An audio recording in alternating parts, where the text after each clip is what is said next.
साथीहरू नमस्ते सबैलाई जय घन्टी। साथीहरू राष्ट्रिय स्वतन्त्र पार्टीका सभापति रवि लामिछानेले जसले पनि विरोधीहरूले दोषी बनाउँछ, ठग भन्छ र अपराधी बनाउँछ। यो भिडियो हेर्नुहोस्, जति सक्दो सेयर गर्नुहोस्, फलो नगरेकाले फलो गर्नुहोस्। साथीहरू फलो गर्दैमा केही पनि हुँदैन। र यसमा अनुसन्धानमा संलग्न प्रहरी प्रमुखले बोलेको कुरा छ, अनि सरकार प्रमुख केपी शर्मा ओलीले बोलेको कुरा छ, त्यसपछि छानबिन आयोगका संयोजक सूर्य थापाले बोलेको कुरा छ, अनि विपक्षका प्रमुख पात्र गगन थापाले बोलेको कुरा छ। रवि लामिछाने दोष छैन, कहीँ कतै रवि लामिछानेको केही पनि प्रमाण भेटिएन भनेर भनेको छ। त्यो अरूले बोलेको भनेको भरमा आफूले अनुसन्धान र आफूले भित्रैदेखि जबसम्म फिल गर्दैन, जबसम्म महसुस गर्दैन, तबसम्म यो शब्दहरू बोल्नु हुँदैन कसैले पनि। यो भिडियो हेर्नुहोस्। थुना हुनुहुन्छ भने 15 जना मान्छे फरार हुन्छ, त्यसमध्ये जीवित आएको इस्यु अहिले उठेको छ, जुन सङ्केतहरूमा आएको छ रवि लामिछाने भन्ने। त्यो विषयमा अहिलेसम्मको तथ्य प्रमाणमा कुनै पनि आधार देखिँदैन। सहकारीको विषयको सन्दर्भमा संसदीय छानबिन समिति बनायो, तर के पनि भेटिएन र हामी उठाएको कुरा सारा गलत साबित भयो। त्यो त हाम्रो लागि, मेरो लागि राजनीतिक विषय त हुने नै हो। सिङ्गो पार्टीको लागि कत्रो ठुलो विषय होला।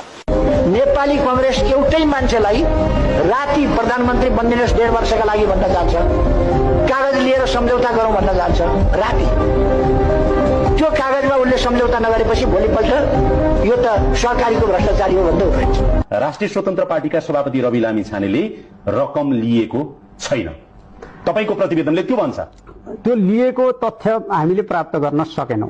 पर्खिनुस् न, सकेनौं भनेको छैन। आजका दिनसम्म यो प्रतिवेदनले भने अनुसार रवि लामिछानेले कुनै पनि सहकारीबाट रकम लिएको छैन। प्रतिवेदनले यही भन्छ। प्रतिवेदनले के भन्छ भने तथ्यका आधारमा, डकुमेन्टका आधारमा रवि लामिछाने कुनै सहकारीको सदस्य भएको पनि देखाउनु। पर्खिनुस् है, यहाँ बुझौं। तपाईले बनाएको प्रतिवेदनै सबै भावनाको आधारमा त होइन नि? होइन, तथ्यको आधारमा हो। तपाईको तथ्य प्रमाण नजिर तर्क एउटा सिंगल प्रमाण भएको भए पनि यसको अर्कै हुन्थ्यो। यो सबै प्रतिवेदन तथ्यका आधारमा बनेको भने तथ्यले के भन्छ भने रवि लामिछानेले सहकारीको रकम लिएको छैन। आफूले व्यक्ति भने मैले व्यक्ति रवि लामिछानेले आफू सहभागी भएर कुनै पनि सहकारीबाट पैसा लिएको छैन। साथीहरू, यो अनुसन्धानमा रवि लामिछानेको छानबिन समितिको अनुसन्धानको क्रममा खटिएका प्रहरी प्रमुखको मुखबाट सुन्नुभयो। त्यसबेलाका सरकारको नेतृत्व गरिरहेका सरकार प्रमुख केपी शर्मा ओलीको मुखबाट सुन्नुभएको छ र छानबिन आयोगका संयोजक सूर्य थापाको मुखबाट सुन्नुभएको छ। त्यसै गरी प्रतिपक्षमा रहेका जोरदार आवाज उठाउने, जोरदार आवाज बुलन्द गर्ने, संसदमा बुलन्द गर्ने, सडकमा सदनमा जहाँ पनि बुलन्द गर्ने गगन थापाको आवाज सुन्नुभयो। यी आवाजहरूले बोलेको सही सत्य कुरा हो र जनताले पनि बोलिसकेको कुरा हो। अनि यति हुँदाहुँदै पनि यो शब्द बोलेको शब्द मुखले हो कि अर्कोले बोलेको हो।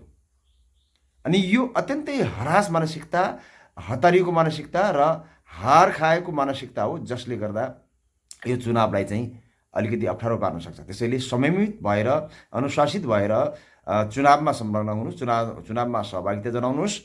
देशलाई चाहिँ समृद्धि गर्नु छ भने, देशको विकास गर्नु छ भने सबै पार्टीहरूले